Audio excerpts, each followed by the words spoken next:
Okay, here's a quick video of what we've done with our CNC router to cut vinyl with it.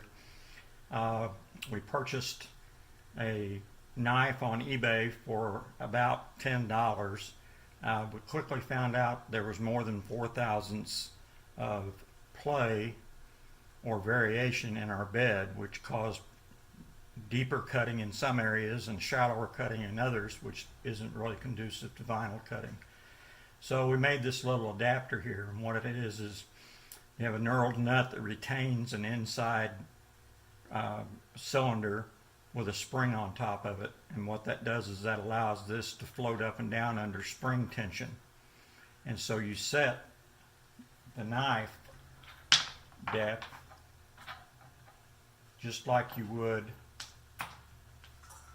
for regular cutting.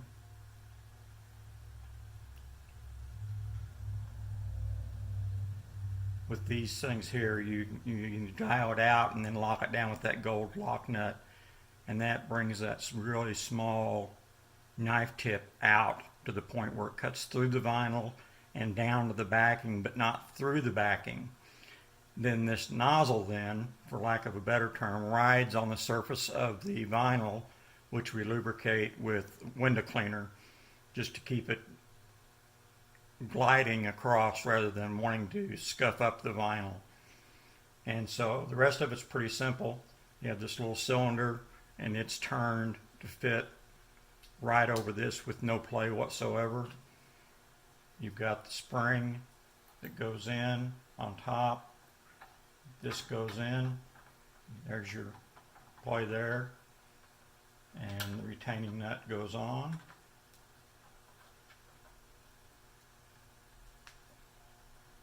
So when you get ready to cut, we always use a test cut first, but we by hand will use the knife setting on a piece of vinyl just to kind of get a rough idea of how deep to set the knife.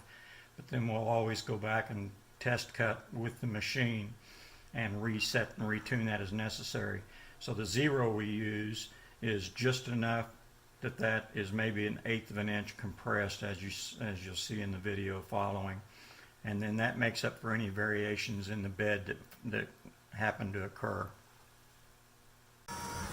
I should also add that we have turned the top of our compliance adapter to 3/8 of an inch to fit an ER16 collet adapter, which we use on our router, and that's how it's attached to the router.